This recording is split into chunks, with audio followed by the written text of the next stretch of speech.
So at level 1, we got your average person. So if you're at this level, you're just a casual horror watcher. Horror's not your first choice, but it's good for a quick hit of adrenaline or as a social thing. You're kind of reluctant to watch horror films because you know what's going to happen after. You know that for the next week or so, you're going to be scared of your own shadow. And going to the bathroom will feel like walking through a graveyard at night. And if we talk about sleep, you've already said goodbye to your sleep. At this point, you haven't even watched the scary ones. The only horror films you have watched are the ones everyone watches, the popular ones. So that's Annabelle, The Conjuring, The Nun, and maybe Smile. To you, a well done jump scare is the height of horror. You've heard about these people who love horror and you don't understand it at all. And apparently, they watch horror films alone. That's absolutely psycho to you. You pray to God you never meet these people. But yeah, all in all, for you would much rather prefer an action or thriller flick than a horror flick. So before we continue with the other levels, I want to talk about the sponsor of this video, Manta Sleep. As the warm season heats up, Manta Sleep is here to help you beat the light. I've been using a Manta Sleep mask for the past couple weeks to block out all the little rays of light from the sides of windows, TV screens, and all the disruptive elements in an otherwise dark room. And personally, I really like it. I've been personally using Manta Pro as it's perfect for side sleepers with the cool eye cups to keep my eyes and sinuses cool. If you need a soothing voice in your ears to help you sleep, then you should probably get the Manta Sound. It's built-in adjustable Bluetooth speakers, and there are just so many options to choose from according to your needs. So guys, get your Manta Sleep mask today with my coupon code ASAFAIL, and the link is also in the video description and pinned comment. Level 2. If you're at this level, horror is your go-to. You're still too scared to watch it alone, but now whenever you have friends over or you go to the cinema, you pick a horror film. At this stage, you begin hating jump scares. I mean, they still sometimes manage to catch you off guard, but you're not impressed anymore. They just annoy you. It seems like a cheap circus trick. And at this stage, you start seeking out real horror. Those slow-burning, atmospheric films that scratch an itch nothing else can. And when you find it, nothing else compares. If you're at this level, you have watched all the classics. Nightmare on Elm Street, Friday the 13th, Scream, Texas Chainsaw Massacre, The Ring, and of course all of John Carpenter and Cronenberg. And to you, old movies just feel much better than modern slop. At level 3, we got the horror lover.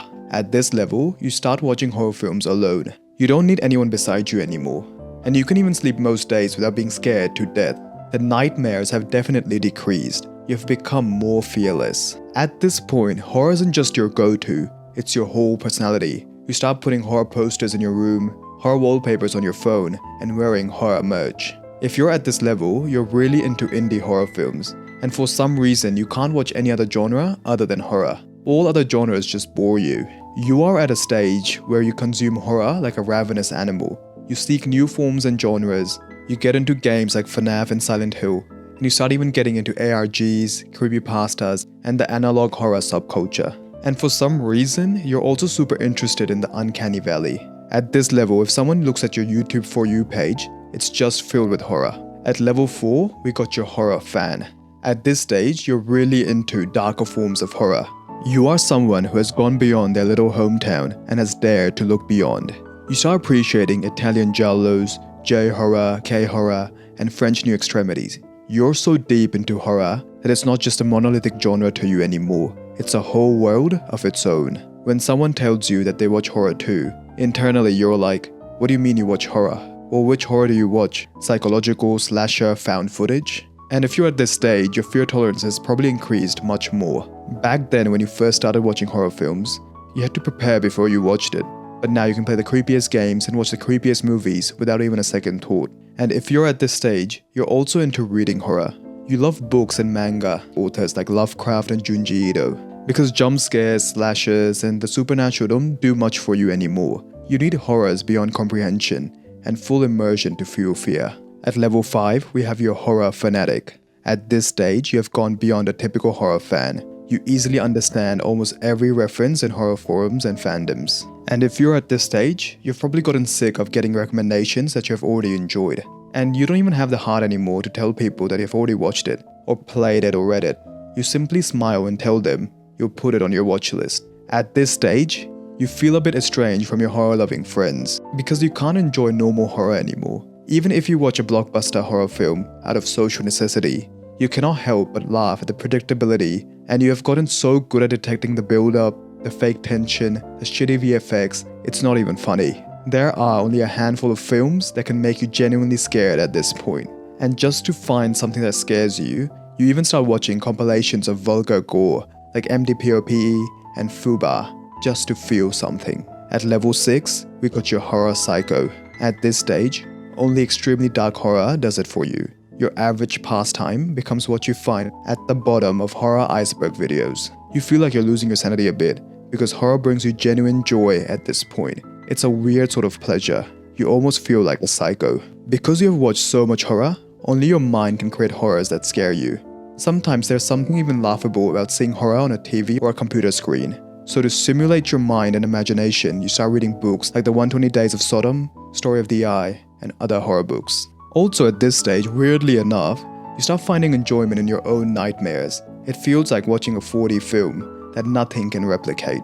At level 7, we got the horror existentialist. At this stage, you have become conscious of the horrors of real life. You understand the absolute horror of being alive. Horror no longer feels separated by a screen or a page now. The suffering of people under war, the crimes that are being committed now and will be committed, the absolute injustice in the world, dictatorships, and even the absolute meaninglessness and despair grounds you to the horror of reality. At this stage, you start exploring real things, news articles, the dark web, declassified CIA files. It feels like you see a world beyond the everyday. You discover things hidden in the depths of the internet, and you learn about ancient human sacrifices and cannibal tribes. You also learn about the horrific nature of nature. You learn how praying mantises eat their own mates, and clownfish eat their own children. And let's not even get started on dolphins. And just to imagine that this is what we evolved from, it's just crazy. You get very existential at this point. And you start thinking about how crazy it is that life hangs on a single thread. Every time you eat, you are a millimeter away from choking to death.